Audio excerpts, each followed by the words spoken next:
salaamaaleykum dara doxatul diggante Bijou Ngoné ak Abou Thioubalo lépp ngi commencé ginnaaw bu Bijou Ngoné nekkoon invité am ci propre émission am confrontation ba ñu ko laajee ban émission lay gën a regretter ci carrière am dafa tontu ne émission bu mu defa Abou Thioubalo moom lay gën a regretter. mais la majeure partie dañ ne ma am nga plateau parce que yaa ngi invité ku compliqué c'est quelqu'un boo xamante ne dafa kii c'est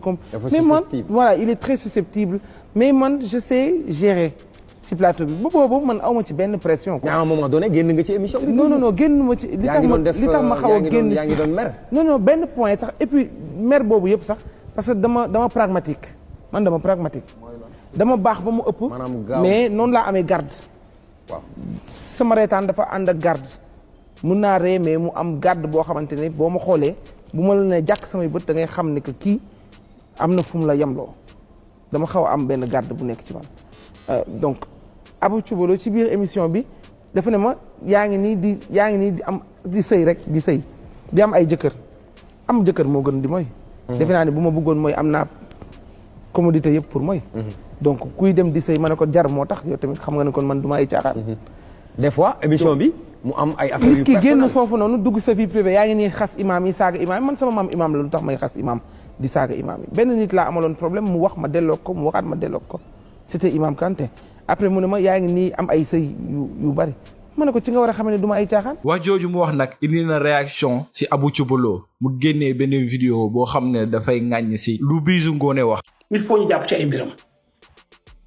waaye tey Bijou naa la xamal ni am nga client boo dul yàkkale. waxuma ko nag pour tooñ ko de des fois ñuy reetaan ni laay reetaan ni rek mais billaahi wallaahi su dee damaa jóg pour yàq Bijou Ngoné bu dee moom a tax a jóg yàlla naa torox dama jóg rek pour couvrir sama bopp moom na xam ne yàlla moo ñu boole maam histoire am yàlla dafa ma cee boole force mu nekk ko ak mu naqari ko bu sëyee dinañ bind jëkkëram mais dinañ bind Abou Thioubalo bu tasee dinañ bind sëyam dinañ bind Abou Thioubalo loolu yàlla moo ko def mais bu ko yàlla defee mais bul tiit ragal ñi teg vidéo yi loolu bu ko ragal yàlla bu xasama boole yow te yaa ma dugal sa bopp nag da nga koy assumer yaa tudd sama fay sa fay a ngi noonu acca gis nga am na yoo xam ne boo ma ko waxee dinaa la wax loo xamante ni dinañ la TikTok 50 ans du dañ ci kanamu bas parce que li ma may déglu yow ku lay woon naa la invité ma dimbali ma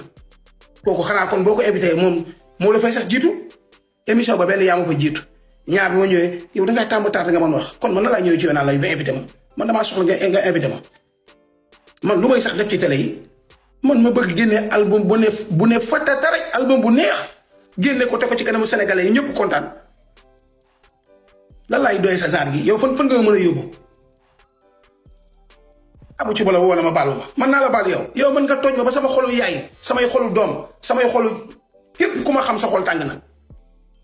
yow dinaa la wax ne la baal ma kay bu dee am yaa ma baal yow yaa ma fekk ma taxaw nga woo ma ñëw jéggi télé bi ñu taxaw nga ne ma yow da nga comprendre woon mais nanga ma lii la am ci benn grand bu naa fekk boo xam ne moom it woo na sama benn xarit naan ko non Abou Thioubalo jour bu bii dafa waroon neexal Bijou xaw a yërëmtalu pour Sénégalais yi bëgg ko gis ngeen mooy li ñu def ci xelu waykat yi man loolu ngeen def ci xelu waykat yi amul kenn ku ma mën a conseiller ba def ko sama xel mii ay boo toogee ci plateau bi del yërëmtalu del wax lu dul dëgg xoolal fen yooyu ak yow li gars yi di wax ci way naan est-ce que baax na wala baaxul yow boo ci nekkee dee ci def lu baax mais boo toogee ci plateau yi bu ñu la laajee lii da ngay kii maanaam foo lañ lay jàngal ay fen man du ma fen bu dee da ngaa bëgg ko foo demal nga ànd ak woykat bu foo. coow li nag tax na ñu bëri nekk ci showbiz réagir ku ci mel ni Fatou Laobé dafa manifester soutien envers Abou Thioubalo te it du Fatou Laobé rek a réagir nu mel noonu am na yeneen ni internet yoo xamante ne day réagir nañ te aussi commenter nañ li Bijou Ngoné def am na aussi ñu bëri ñoo xamante ne dañuy soutenir Bijou Ngoné